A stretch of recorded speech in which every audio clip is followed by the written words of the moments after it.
d'être venu et d'être présent pour ce numéro 2 des Flash CFHF qui se déroule chaque deuxième mardi du mois sur le créneau de 9 heures à 9h30. Le but est de répondre à l'attente de la part des membres, de mieux connaître le point d'avancement de l'ensemble des actions issues du programme Construire au futur, habiter le futur, lauréat du programme Territoire d'innovation de la Banque des Territoires et de l'État.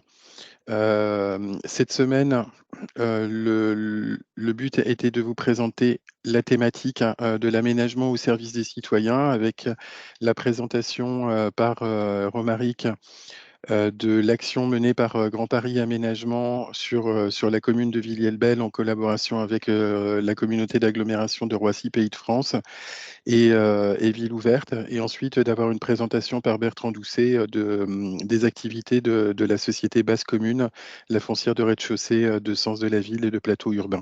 Je propose à Romaric de prendre la parole. Hop, je retire mon partage d'écran. Romaric, je vous laisse prendre la main, c'est fait. Ok, bah normalement vous avez mon partage d'écran à moi. Ça fonctionne. Donc très bien. Donc Romaric Frère, donc je ne vais pas me représenter puisque Stéphane vient de le faire. Donc je fais partie de Grand Paris Aménagement, donc aménageur en Île-de-France, et on travaille notamment sur la ZAC Village à Villiers-le-Bel, donc dans le 95.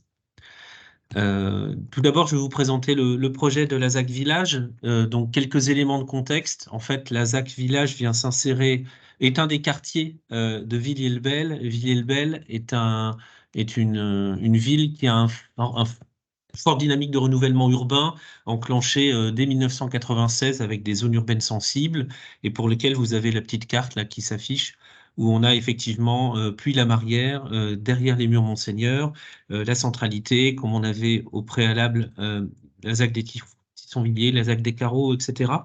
Donc en fait, on est sur un tissu urbain qui est en forte mutation. Voilà, il manquait en fait le cœur de village. Donc le cœur de village qui est un peu excentré, vous le voyez, puisqu'il est plutôt sur la gauche dans cet espace de renouvellement. Et le quartier du village a été intégré au QPV en 2015 et en 2016, il y a eu une déclaration de prise d'initiative de la part de Grand Paris Aménagement sur ce quartier. Donc les orientations du projet urbain du quartier et de village, c'est conserver justement l'identité villageoise en mettant en valeur le patrimoine architectural, améliorer la qualité des espaces publics, répondre aux besoins de logement avec une diversification de l'offre, lutter contre l'habitat indigne et puis travailler aussi les liens entre les quartiers. Il y a un petit point qui manque aussi, si, il est écrit, c'est qu'en fait, c'est pas simplement une démarche de création ou de renouvellement de logements, c'est une démarche globale de redynamisation du centre-village, avec notamment donc un apport de logement pour recréer un peu une densité de logement, et puis aussi une dynamisation de l'offre commerciale. Du coup, on a travaillé pendant 7 ans sur un plan guide qui permet à la fois d'avoir une densité qui reste respectueuse de l'environnement patrimonial, à la fois pour la protection des arbres et pour la protection des bâtiments actuels, avoir une trame viaire qui est un peu apaisée, en fait, on a des voiries existantes qui font un rectangle ici, qui entourent le village, et le but, c'est pas de créer un énorme rond-point, c'est vraiment d'avoir quelque chose qui puisse être apaisé et puis rendu aux habitants, plutôt que d'être un lieu de passage. La trame viaire, la trame paysagère, pardon, révélée, c'est effectivement, c'est parler de patrimoine aussi quand on parle des arbres. Et la mixité fonctionnelle, c'est bien entendu parler aussi des commerces et des activités. Sur ce plan guide, vous avez les logements qui sont entre rose clair et rose foncé, et en orange, en fait, c'est tous les bâtiments qu'on souhaite réhabiliter. Euh, Si je passe à la page d'après, en fait, on revient au programme de la ZAC, où on est sur 39 500 m² maximum de SDP dans la ZAC Village. Il y a 36 000 de logements, dont 4 000 de réhabilités. Donc, c'est les bâtiments en orange que vous aviez sur le plan d'avant. Et 3 500 de commerce, activités, etc. Voilà. La spécificité de cette opération, c'est que c'est pas simplement une opération d'aménagement, c'est aussi une opération où on va travailler sur des adresses un petit peu emblématiques. Et donc, on a 5 adresses emblématiques qui sont, alors je ne sais pas si vous les voyez bien, mais c'est des petites gouttes d'eau bleues qu'on voit sur le plan, où en fait c'est de la réhabilitation, mais c'est de la réhabilitation avec un principe de préservation de la qualité architecturale et on va dire, de comaîtrise d'ouvrage avec un opérateur privé qui va nous aider sur le sujet, sachant que c'est des adresses enfin, qui sont subventionnées par l'ANRU. Voilà.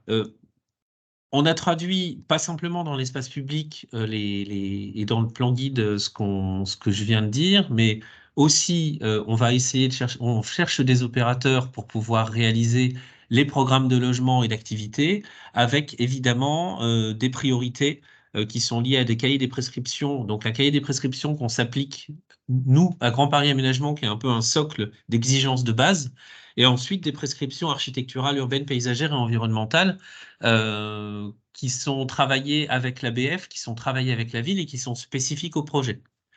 Sur le travail donc sur la question de l'identité du lieu, donc on revient sur le sujet patrimonial, sur le cadre de vie qualitatif, l'émergence de copropriété durable, parce qu'on voit qu'on est beaucoup sur un tissu de copropriété dégradé, et donc le but c'est de vérifier à ce qu'elles puissent être portées dans le temps. Euh, Évidemment, utilisation raisonnée des ressources et performance énergétique, préservation de la ressource paysagère et ce que je disais tout à l'heure, la redynamisation des rez-de-chaussée actifs. Je vous ai mis une petite carte, mais c'est pas le sujet vraiment aujourd'hui, mais c'est simplement pour dire qu'on est dans un centre-village et donc on est sur un parcellaire très morcelé. Il y a eu un portage par la ville, c'est les parcelles en vert clair qui s'est déjà fait depuis quelques années, donc on va en bénéficier, mais on a encore beaucoup de petites parcelles qui appartiennent à des privés, des copropriétaires, etc., et qui font que finalement, quand on est dans un centre-village, désolé si j'enfonce des portes ouvertes, mais quand on est dans une réhabilitation de centre-village, c'est vraiment le sujet foncier qui est la clé de l'avancement de l'opération. Voilà. Et du coup, on aboutit sur le calendrier. Euh, donc, j'ai parlé de la prise d'initiative en 2016. Ensuite, on a eu le dossier de création en 2019, dossier loi sur l'eau en 2022, euh, la convention de gouvernance, qui est l'équivalent d'un traité de concession d'aménagement quand on est en prise d'initiative, début 2023, la convention NPNRU qu'on a signée en mars 2023, et il nous reste maintenant à obtenir l'arrêté sur le dossier de réalisation qui est prévu pour la fin d'année, et ensuite l'arrêté sur l'ADUP qui vaut mise en compatibilité du PLU, et ça c'est prévu pour le milieu d'année 2024. Comme vous l'avez compris, puisque sans vouloir insister trop lourdement malgré tout, j'ai mis un plan sur la question foncière et ça veut bien dire que l'ADUP est un des outils majeurs pour pouvoir réaliser notre opération. Je vais très vite parce que l'heure tourne et Stéphane va me faire des gros yeux. Je parle de la démarche TIGA en quelques minutes. Donc la démarche TIGA, c'est une démarche à deux têtes puisque dans la mesure où on est sur une redynamisation des centres des rez-de-chaussée actifs, il faut bien qu'on sache ce qu'on va mettre. Et donc, il y a une démarche double de concertation et d'animation auprès des acteurs locaux et en même temps de programmation. Et donc, l'un va pas sans l'autre puisqu'on est un peu dans un système d'incubation. Je vais passer sur le calendrier de la démarche TIGA, mais concrètement, c'est une démarche qui prend un petit peu de temps et qui nécessite de planter des jalons au fur et à mesure avec des études enfin, des études de programmation commerciale, des prises de contact, des reprises de contact, etc. Et des ateliers qui permettent aussi de pouvoir justement incuber cette démarche comment dire, de travail sur la programmation activité pour que cette programmation activité soit pérenne.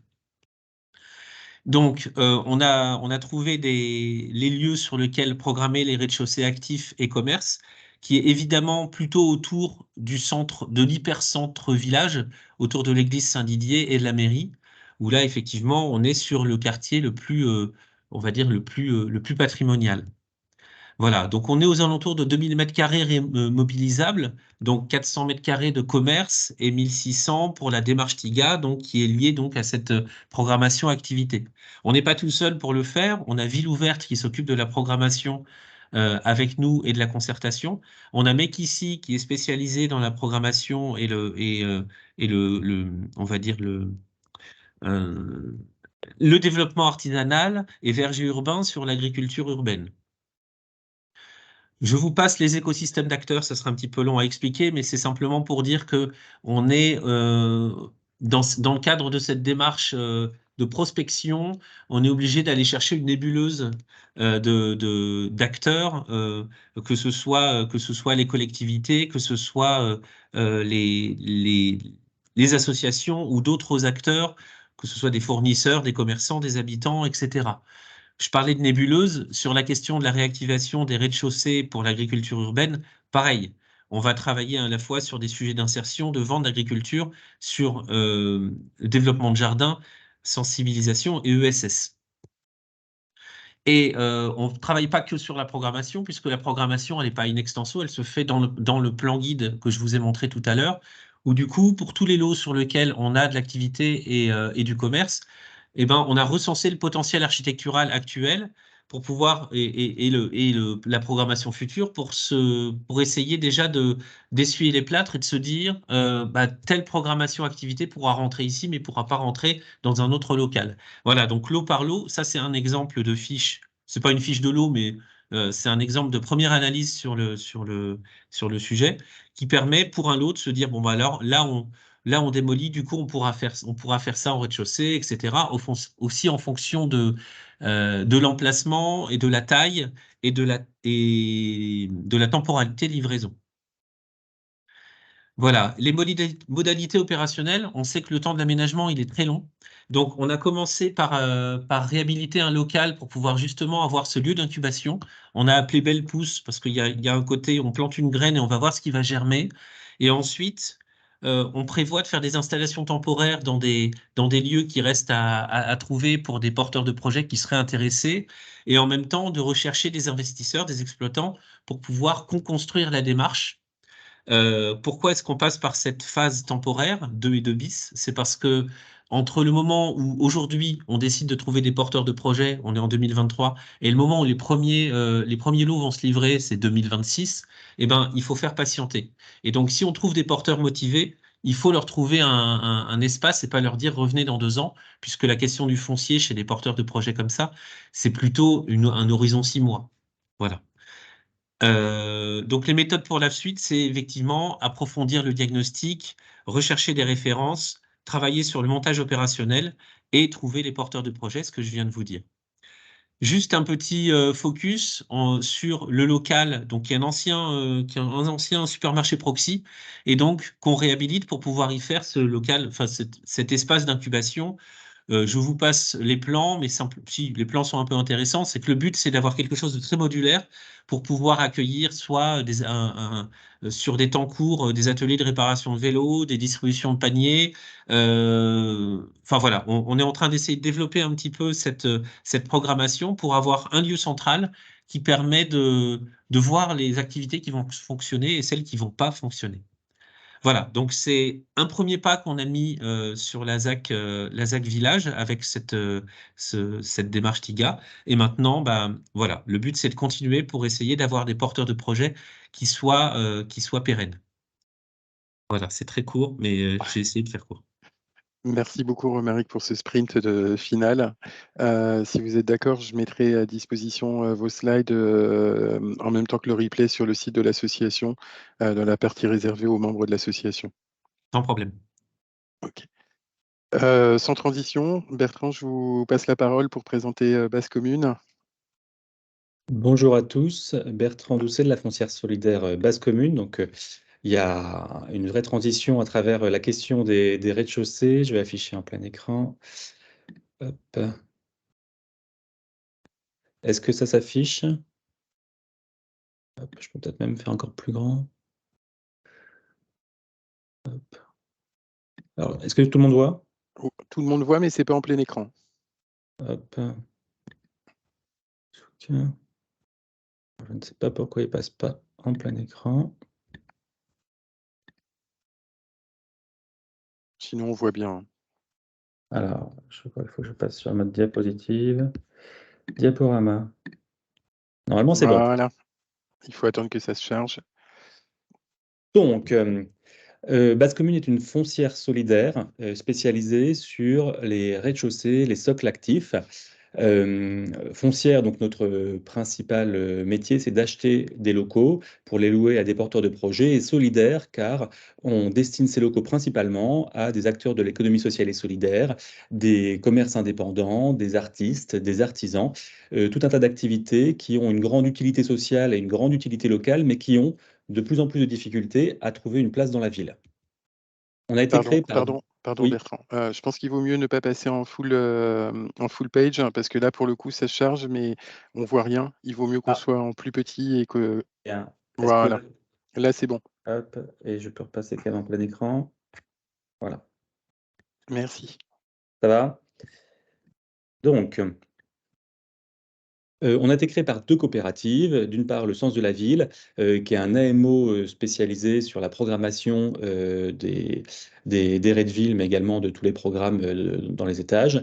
Et Plateau Urbain, que vous connaissez sûrement, qui s'est fait connaître avec Les Grands Voisins, qui est une société coopérative d'intérêt collectif. Et aujourd'hui, c'est plus de 70 personnes qui gèrent plus de 100 000 mètres carrés. Et surtout, c'est plus de 1500 porteurs de projets, donc des jeunes entreprises, des structures de ESS, des associations, des artistes, des artisans qui ont des locaux temporaires dans les locaux de Plateau Urbain. Le principe de Plateau Urbain, c'est d'utiliser la vacance. Donc, par exemple, on est dans l'ancienne fac Sorbonne Nouvelle. Il y a 2 ans avant le démarrage des travaux de réhabilitation, eh bien, plutôt que d'avoir un bâtiment vide, Plateau Urbain le loue à des prix ultra dégotés à des acteurs qui n'auraient pas trouvé une place dans le 5e arrondissement de Paris.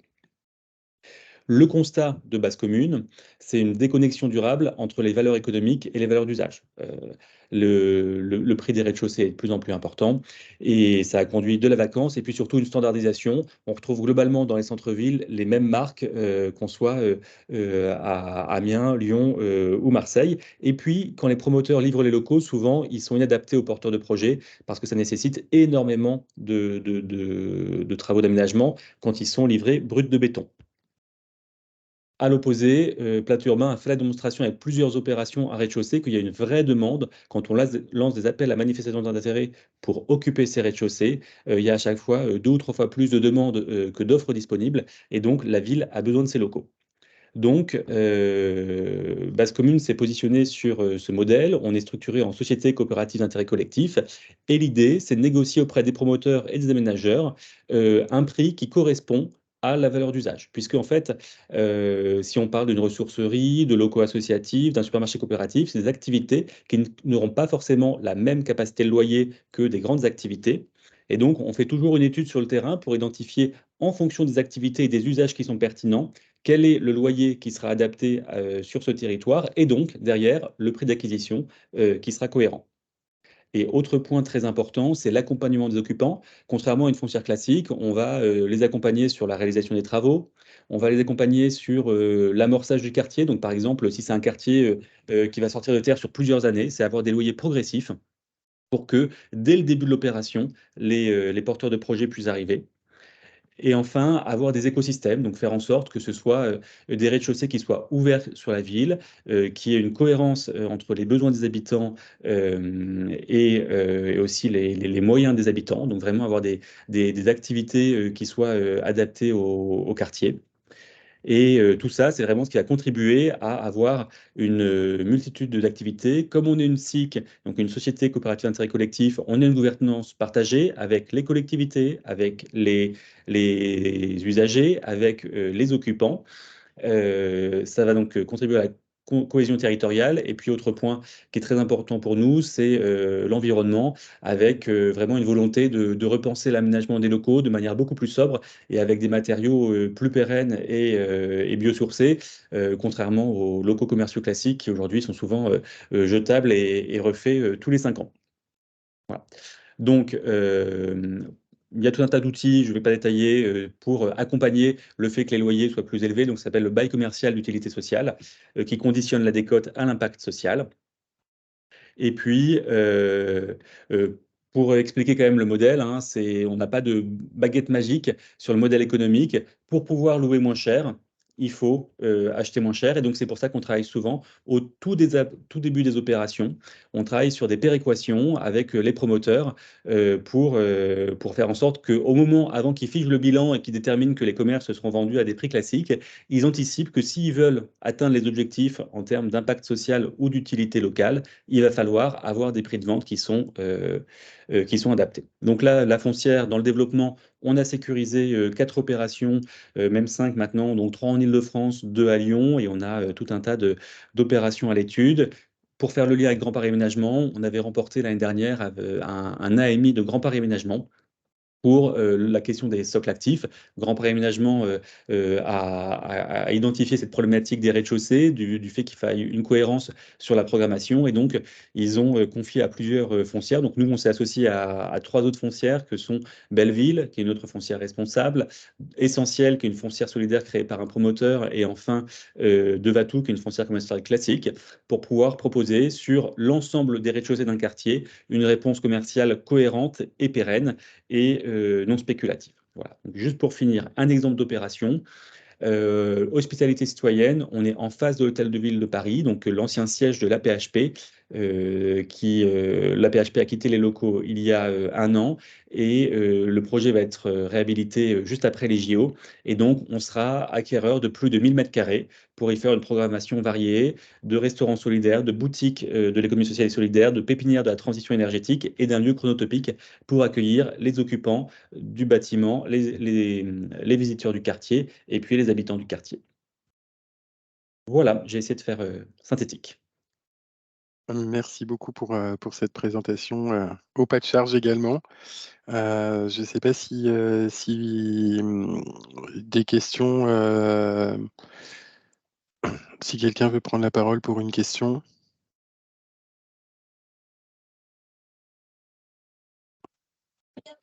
Oui, j'ai une question, vous m'entendez? Oui, bonjour François. Bonsoir Artelien. Ma question est comment vous déterminez la programmation de chaque lieu? Euh, à partir de quel outil vous dites c'est plutôt ci, c'est plutôt ça, un morceau de coworking, je sais pas, ou autre activité? C'est ça. Alors, cette programmation, alors il y a 2 parties. Il y a une partie étude qui découle du savoir-faire du sens de la ville. Donc, c'est le métier, et maintenant, ils ont près de 10 ans de retour d'expérience sur des propositions de programmation auprès des aménageurs. Et donc, c'est un travail de commencer par avoir des intentions.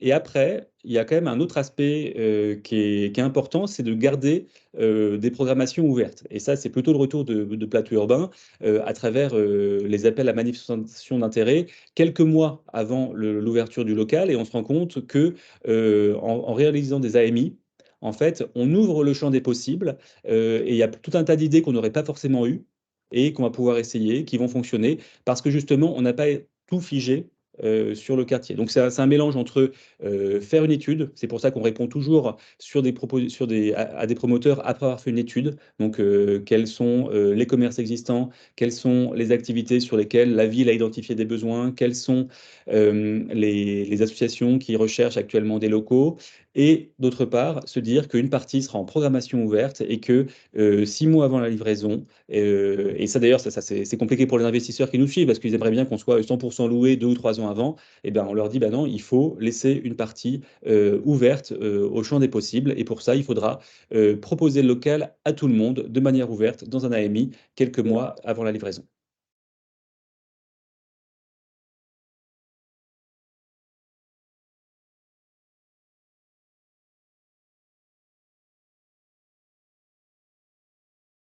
Je ne sais pas s'il y a d'autres questions.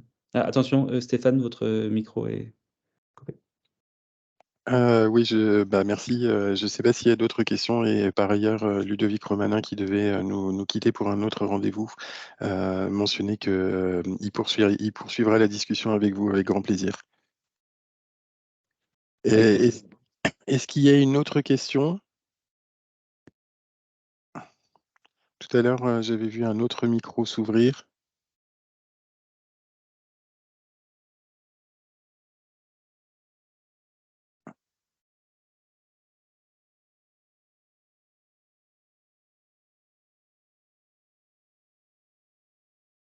Bon, j'ai le sentiment qu'il n'y a pas d'autres questions. Si vous en êtes d'accord, je mettrai également à disposition la présentation de Base Commune sur le site de l'association, en partie réservée aux adhérents, avec le replay de cette séquence. Merci beaucoup en tout cas de ces présentations. Il me semble que, en tout cas, effectivement, il y a une vraie cohérence dans la façon d'appréhender le sujet de l'aménagement entre Grand Paris Aménagement et son projet Cœur de village de Villiers-le-Bel, et la démarche qui est menée de mise en cohérence et de respect du besoin citoyen. Je voulais en tout cas remercier toutes les personnes qui étaient présentes aujourd'hui à cette présentation. Un grand merci à Bertrand, un grand merci à Romaric pour ses présentations. Et le prochain rendez-vous est prévu le mardi 14 novembre à 9 h sur une thématique. Pour le moment, je ne vous découvre pas la thématique sur laquelle nous sommes en train de travailler, mais en essayant de garder une cohérence de programmation. Merci à toutes et à tous d'être venus. Merci encore, Romaric et Bertrand. Merci, bonne journée. Merci, Bonne bonne journée à journée. vous.